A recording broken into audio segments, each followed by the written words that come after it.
ಮುಟ್ಟಬೇಡೆಂದು ತೊಲಗುವ ಹಾರುವನು ಹುಟ್ಟಿದನು ಎಲ್ಲಿ ಸರ್ವಜ್ಞ. ಅಂದರೆ ತಾಯಿಯ ಗರ್ಭ ಮುಟ್ಟು ನಿಂತಾಗಲೇ ಮಗು ಅಲ್ಲಿದೆ ಅಂತ ಅರ್ಥ. ಹುಟ್ಟಿಹನು ಎಲ್ಲಿ ಸರ್ವಜ್ಞ.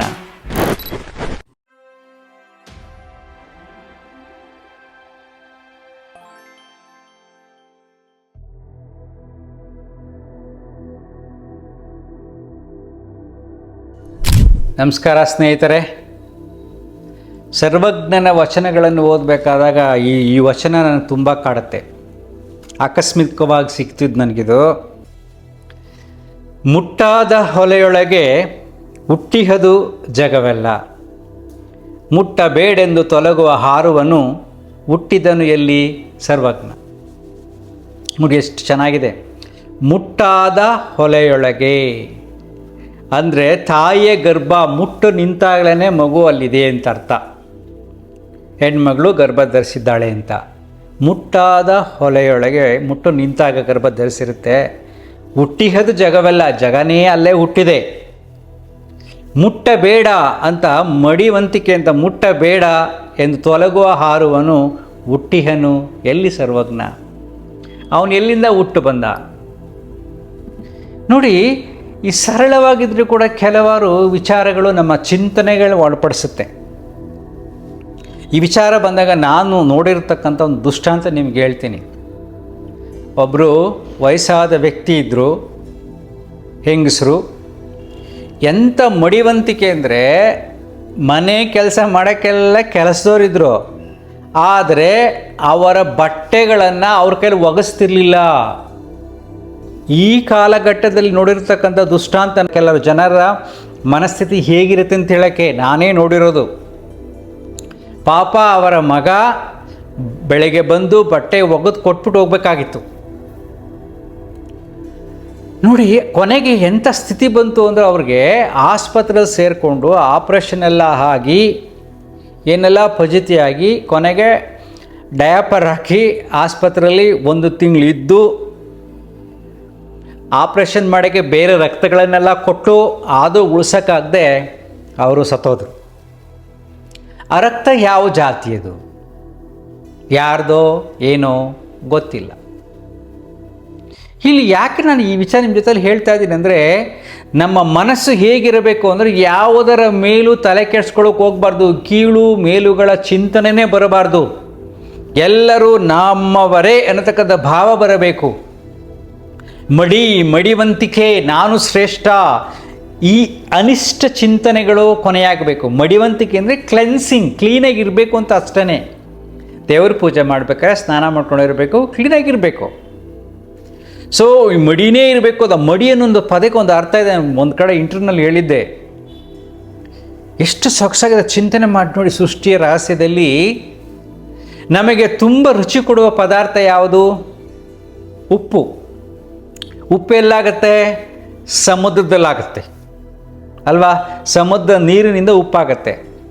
ಸಮುದ್ರಕ್ಕೆ ಪ್ರಪಂಚದ ಕೊಳೆಯೆಲ್ಲ ಹೋಗುತ್ತೆ.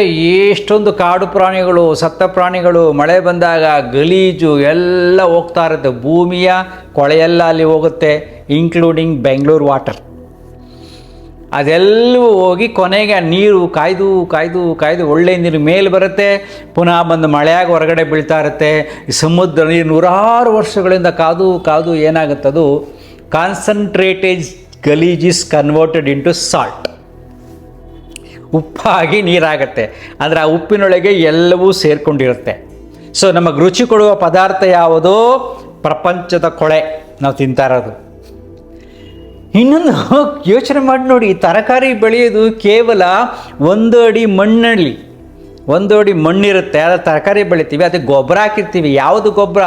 ಕೊಳೆತದ್ದು, ಪ್ರಾಣಿಯ ಗೊಬ್ಬರ, ಕೊಳೆತದ್ದು, ಬೇರೆಲ್ಲ ಗಲೀಜಿನ ಹಾಕಿದಾಗ ರಸವತ್ತಾಗಿ ಬರುತ್ತೆ. ಸೊ ನಮಗೆ ರುಚಿ ಕೊಡತಕ್ಕಂಥ ತರಕಾರಿಯ ರಸ ಯಾವುದು?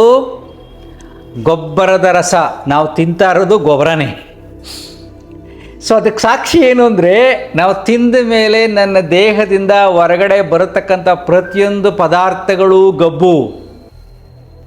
2 ದಿನ ಬಾಯಿ ಉಜ್ಜಲಿಲ್ಲ ಅಂದರೆ ಬಾಯಿಂದ ವಾಸನೆ ಬರುತ್ತೆ ಅಲ್ವಾ? ಸ್ನಾನ ಮಾಡಿಲ್ಲ ಅಂದರೆ ಮೈಯಿಂದ ವಾಸನೆ ಬರುತ್ತೆ. ನಾವು ಮಲ ವಿಸರ್ಜನೆ, ಮೂತ್ರ ವಿಸರ್ಜನೆ ಮಾಡಿದಾಗ ವಾಸನೆ ಬರುತ್ತೆ. ದೇಹದಿಂದ ಹೊರಗಡೆ ಬರತಕ್ಕಂಥ ಪ್ರತಿಯೊಂದು ಪದಾರ್ಥಗಳು ಗಬ್ಬು ಯಾವುದಾದ್ರೂ ಸುಗಂಧಭರಿತವಾದದ್ದು ಇದೆಯಾ? ಇಲ್ಲವೇ ಇಲ್ಲ. ಇದರಲ್ಲಿ ಎಲ್ಲ ಏನು ನಾನು ಮಡಿ, ನಾನು ಶ್ರೇಷ್ಠ ಅವತಾರಗಳು ಮಾಡ್ಕೊಂಡು ಯಾಕಪ್ಪ ಬೇಕು? ಈ ಚಿಂತನೆ ಯಾಕೆ ಅಂದರೆ ಸೃಷ್ಟಿನಲ್ಲಿ ತುಂಬ ಕನ್ಫ್ಯೂಷನ್ಸ್ಗಳಿದೆ. ಮಡಿ ಅಂದರೆ ಸ್ನಾನ ಮಾಡ್ಕೊಂಡು ಕ್ಲೀನಾಗಿರೋದು ಅಷ್ಟೇ, ಒಬ್ಬರನ್ನು ದೂರ ತಳ್ಳುವುದಲ್ಲ, ಮುಟ್ಬಿಟ್ರೆ ಆಗಲ್ಲ ಅಂತ. ನಾನು ನೋಡ್ತೀನಿ, ಇಲ್ಲಿ ನಮ್ಮನೆ ಹತ್ರ ಒಬ್ರು ಇದ್ದರು, ಅವ್ರ ಮನೆಗೆ ಹೋದ್ರೆ ಸಾಕು ಹೆಚ್ಕೋದು ನಿಂತ್ಕೊಳ್ಳೋಕ್ಕಾಗ್ತದೆ, ಎಲ್ಲ ಚುಂಗು ವಾಸನೆ ಬರೋದು, ಅಷ್ಟು ಗಲೀಜು. ಆ ಅಮ್ಮ ದೇವಸ್ಥಾನಕ್ಕೆ ಹೋಗ್ಬೇಕಾದ್ರೆ ಏನು ರೇಷ್ಮೆ ಸೀರೆ ಹಾಕ್ಕೊಂಡು ಏನು ಕ್ಲೀನಾಗಿ ಹೋಗ್ತಾಯಿದ್ರು. ಒಂದಿನ ಹೋಗ್ತಾರೆ ದೇವಸ್ಥಾನಕ್ಕೆ, ಆಟೋ ಹತ್ತಬೇಕು, ಸಡನ್ನಾಗಿ ಸ್ಲಿಪ್ ಆಯಿತು. ಇಮ್ಮಿಡಿಯೇಟಾಗಿ ಆಟೋ ಡ್ರೈವರ್ ಹಿಡ್ಕೊಂಡ. ಎಷ್ಟು ಆಶ್ಚರ್ಯ ಅಂದರೆ, ಅಯ್ಯಮ್ಮ ಮುಟ್ಬೇಡ, ನಾನು ದೇವಸ್ಥಾನಕ್ಕೆ ಹೋಗ್ತಾ ಇದ್ದೀನಿ, ಮಡಿ ಅಂತಿದ್ದಾರೆ. ಇದು ನಾನು ನೋಡಿರುವ ಕತೆ. ಪಾಪ ಆಟೋ ಡ್ರೈವರ್ಗೆ ಮಡಿವಂತಿಕೆ ಮುಖ್ಯ ಅಲ್ಲ, ಜಾರಿ ಬಿದ್ದರೆ ಕಾಲು ಮುರಿದೋಗುತ್ತೆ, ಏಟಾಗುತ್ತೆ ಅಂತಕ್ಕಂಥ ಕರುಣೆ, ಅದು ನಿಜವಾದ ಪೂಜೆ, ಅದು ನಿಜವಾದ ಮನಸ್ಥಿತಿ. ಸೊ ನಾನು ಈ ವಿಡಿಯೋ ಮುಖಾಂತರ ಎಲ್ಲರಿಗೂ ಹೇಳೋದು ಅಂದರೆ, ಮನುಷ್ಯನ ನಿಜವಾದ ಮಡಿವಂತಿಕೆ ಯಾವುದು ಅಂದರೆ ಪ್ರೀತಿ, ಕರುಣೆ, ಸೇವೆ, ಸ್ಪಂದನದ ರೀತಿ. ನೀನು ಸ್ಪಂದಿಸದೆ, ಮನಸ್ಸಿನಲ್ಲಿ ಪ್ರೀತಿ ಇಲ್ಲದೆ, ಕರುಣೆ ಇಲ್ಲದೆ, ಗೌರವವಿಲ್ಲದೆ ಯಾವುದೇ ಪೂಜೆ ಮಾಡಿದ್ರೆ ಅದು ಟೋಟಲಿ ವೇಸ್ಟ್. ಎಂಥ ಮಡಿವಂತಿಕೆಯಿಂದ ಮಾಡಿದ್ರು ಕೂಡ, ಎಂಥ ಅವತಾರ ಹಾಕೊಂಡು ಮಾಡಿದ್ರು ಕೂಡ ಟೋಟಲಿ ವೇಸ್ಟ್. ಮನಸ್ಸು ಸಮಾಧಾನವಾಗಿರಬೇಕು. ನಾವು ಪ್ರೀತಿ, ಮಮತೆ, ಕರುಣೆನ ಹಂಚಬೇಕು. ಬೇರೆಯವರಿಂದ ಸಹಜವಾಗಿ ಬಂದರೆ ಸ್ವೀಕಾರ ಮಾಡಬೇಕು, ಅದನ್ನು ನಿರೀಕ್ಷೆ ಕೂಡ ಇಟ್ಕೋಬಾರ್ದು.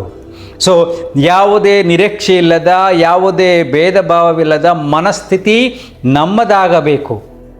ಅದೇ ನಿಜವಾದ ಬದುಕಿನ ಅರ್ಥ. ಅವನೇ ನಿಜವಾದ ಮಡಿವಂತ. ಸೊ ಆ ಸರ್ವಜ್ಞನ ವಚನ ಬಂದಾಗ ನನಗೆ ಹೇಳಬೇಕು ಅನಿಸ್ತು. ಎಷ್ಟು ಸರಳವಾಗಿದೆ ನೋಡಿ ಅಲ್ವಾ? Thank you.